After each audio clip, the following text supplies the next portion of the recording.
Kwento ko lang po sa inyo ang huling balita ko kay Tatay Digong.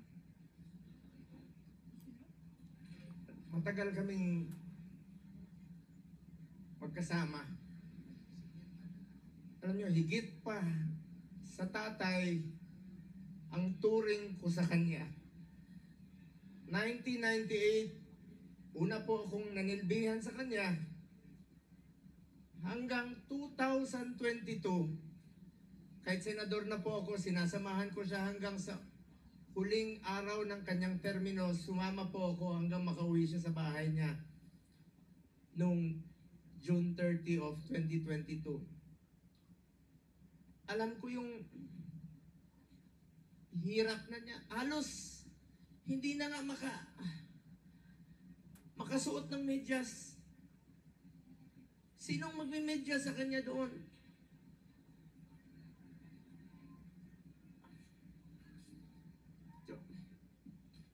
Yung sinabi ko.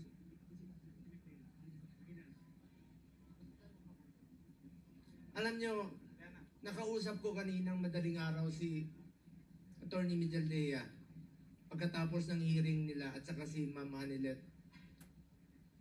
Kaya siya ganon siya magsalita. Dalawang dahilan, maaaring nag-a-adjust sa oras, at ang pinakamasakit sa lahat, yung sinabi sa akin ni Attorney Mijaldea na hindi binibigay sa kanya yung gamot niya.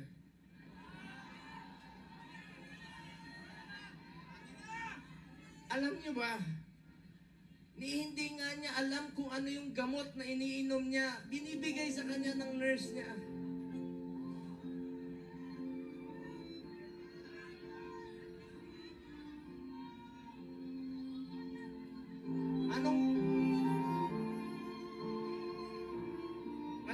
Anong gusto nilang gawin kay Tatay Digong? Kung kaya nilang ipadala si Tatay Digong doon, gawan nyo ng paraan paano siya ibalik dito.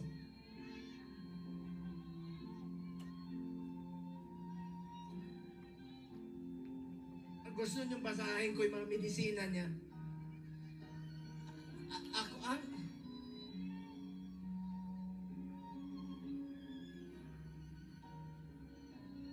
Minsan nagtitwitch yung kamay niya, sabi ni Bingbong kahapon.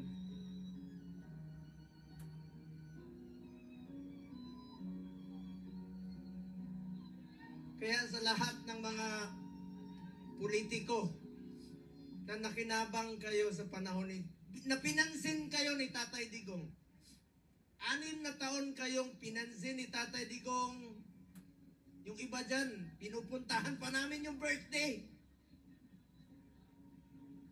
Makakatulog pa ba kayo? Tulungan nyo naman si Tatay Digong.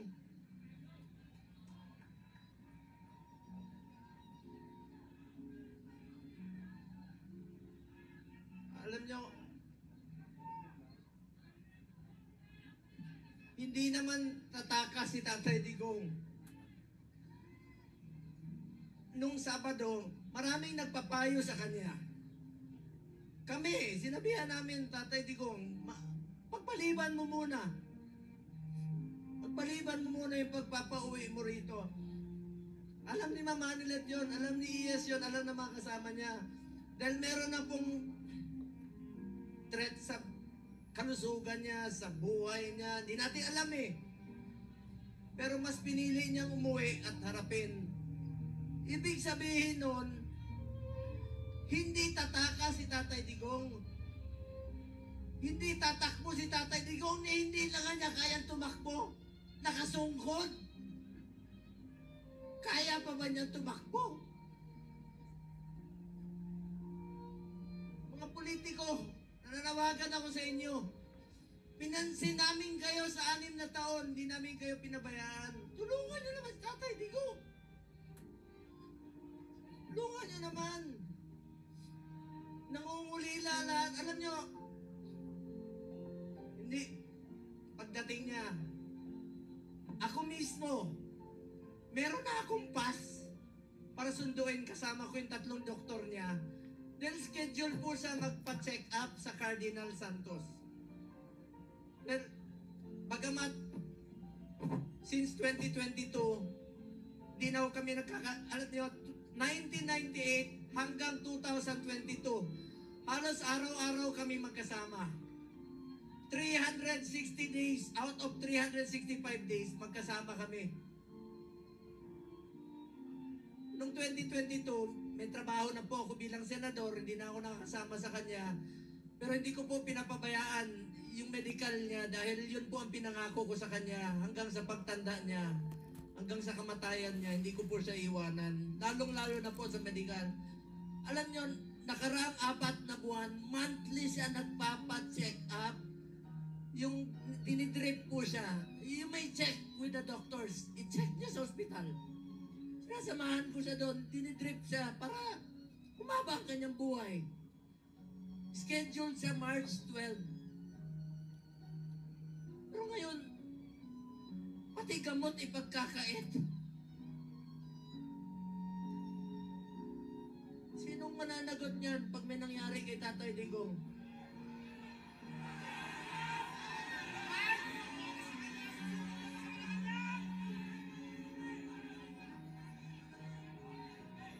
February, umpisa nung December, dyan sa Cardinal, sinamahan ko siya.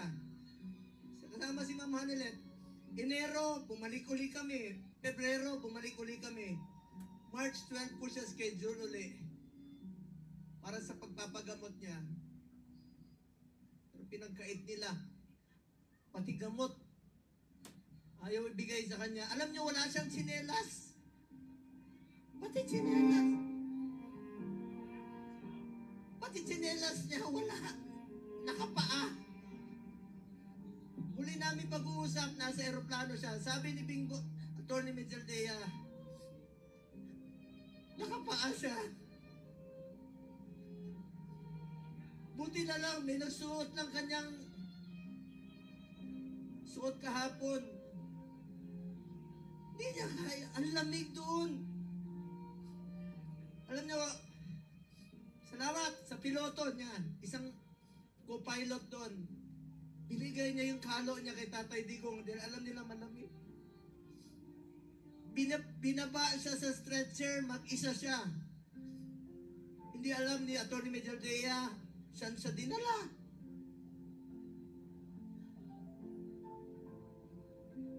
Alam ko nangungulila kayo, nakausap ko si Kitty kahapon. Alam niyo, bilib ako kay Kitty. Sa murang edad na 20, dapat hindi siya kasama sa politika. Dapat nag-aaral siya ngayon. Pero sinama siya sa dumi ng politika. Tinawagan ko siya kahapon. Sabi niya, ninong niya ako eh. Sabi niya, Ninong Bong. Hindi ko mapigil ang umiyak. First time ko umiyak talaga. Na kausap siya. Sabi niya sa akin, Ninong, ikaw na muna ang tatay ko. Dahil wala na akong tatay. Sa murang edad na. Pero matapang si Kitty ah. Sobrang tapang ni Kitty. Sabi niya, Ninong, be strong. Be straightforward. Ito yung panahon na magkaisa ang Pilipino. Magkaisa tayo para kay Tatay Digong. Nakikiusap po ako, manghinahon po tayo. Huwag po tayo gumawa ng bagay na ibabalik sa atin. Mga Pilipino, magkaisa po tayo para kay Tatay Digong. Importante muna ang kalusugan, kaligtasan, at kalayaan ni Tatay Digong. Alam ko mga politiko, nakikinig kayo. Konsensya naman kayo. 6 na taon kayong minahal ni Tatay Digong. Pinansin kayo, minahal kayo, pinaglingkuran kayo. Sana naman, huwag nyo na mangayaan. Sabi ko nga, makakatulog pa ba kayo sa gabi?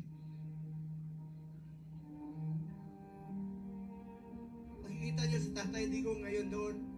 Isipin niyo, Setyembre. 6 na buwan. 6 na buwan. Kakayanin kaya ni Tatay Digong yun? 6 na buwan. Ang pag-aantay niya. Eh kung tayo nga, maalala ko nung presidente siya, marami kaming pinauwi na OFWs. Sa totoo lang, ako mismo. Sa Bahrain, meron isa dyan na sentensyahan po ng death sentence. Ginawa namin ni Tatay Digong ng paraan, sumulat sa King, sa Saudi. Hanap kami ng mga kaibigan na tumulong sa blood money para makalaya. So, ibig sabihin, Pilipino yan, gusto natin makabalik dito. Gagawin natin ang lahat ng paraan. Ito, bakit baliktad? Bakit tayo pumayag? Bakit sila pumayag na ang taong nagmahal sa atin? Minahal tayo, pinaglikuran tayo. Sa totoo lang, ayaw naman yung tumakbo eh.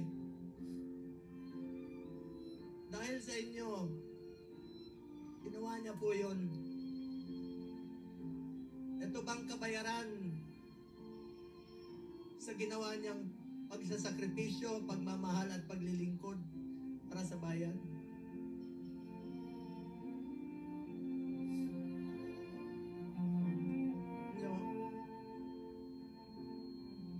Mga kababayan ko, tulungan tayo na may balik si Tatay Digong dito.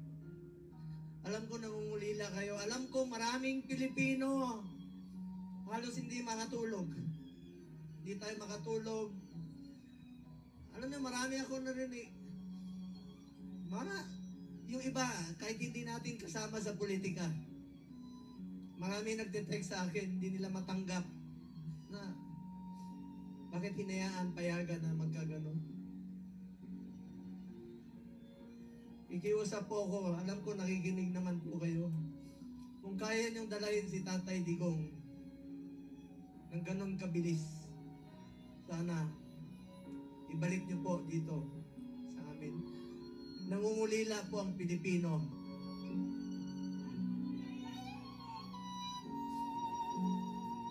Sa mga kapatid ko Muslim, sa lahat, Basilan, Holo, Zamboanga, sa Mindanao, salamat sa inyong suporta. Mga OFW, alam ko wala kayong tulog. Salamat sa inyong pagmamahal kay Tatay Digong.